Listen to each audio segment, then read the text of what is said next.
म्हणून फक्त शाळा फक्त अभ्यास म्हणजे शिक्षण असं नाही. महात्मा गांधीजी तेव्हा म्हणले होते शाळेमध्ये असं शिक्षण द्या की माणसाला जीवन जगता आलं पाहिजे.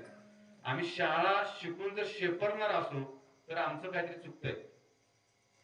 मी शिकलो आणि माझ्या शरीराला ताप द्यायला लागलो, मी माझ्या आईशी चांगलं वागतो काकूशी वाईट वागतो, तर मग माझा विकास झाला नाही. काकून कसं वागायचं तिचा प्रश्न आहे, मी मात्र सगळ्यांनी चांगला वागणार. याला शिक्षण म्हणतात, याला संस्कार म्हणतात. संस्कार म्हणजे असे काही अत्तराची बोली नाही की चला सीट हातावर मारला आता मी संस्कारित झालो, नाही होत. आणि संस्कार हे एका दिवसात घडत नाहीत, ती खूप शांत हळूहळू चालणारी प्रक्रिया आहे.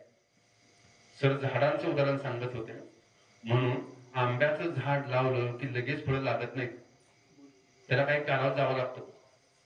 पण आंब्याचं झाड त्याचे गुणधर्म हळूहळू दाखवतं. सेम शिकलेलं मूल संयमी मूल तुम्हाला त्याचा खूप फायदा दाखवतं. तुम्ही मुलांना खूप छान साधं खाऊ घाला, साधं बोला, कमीत कमी खोटं बोला, जास्त शाळेला वेळ द्या. घरात पोरगं शिकायचं असेल तर घरातलं वातावरण शांत ठेवा. समस्या वाद दुःख कुणाच संपलेलं नाही.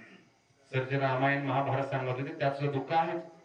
रामाला वेदना संपल्या ना, आपण तर सामान्य पामर आहोत. कृष्णाच्या वेदना संपल्या ना, आपण साधे आहोत. शिवाजी महाराजांना भावकीला सोडलं नाही, आपण तर महाराजांपेक्षा किती आहोत. मग आपण किती वेळा देत माझ्या चुलत्यानं ताप दिला, माझ्या आमक्यानं ताप दिला, माझ्या मायनं ताप दिला, ते होतच राहत. आणि जर एवढं करून मी शिकणार नसेल तर मी माणुसकी काय जपणार आहे. आणि माणुसकीची एक सरळ साधी आणि सोपी व्याख्या आहे की माणूस माणसाशी माणसासारखा वागला पाहिजे. स्वार्थी शब्दाला काट मारा.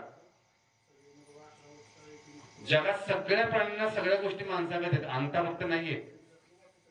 जगातल्या प्रत्येक प्राण्याला स्वतःचा आवाज आहे, माणसाला फक्त भाषा आहे, भावना आहे, वाचा आहे. आणि दुसरी गोष्ट सगळ्या अवयवांचा काय वापर करायचा त्याला कळलंय. डोळ्यांनी छान दिसतं बघता आलं पाहिजे, डोळ्यांनी वाईट दिसतं विचारात सोडता आलं पाहिजे.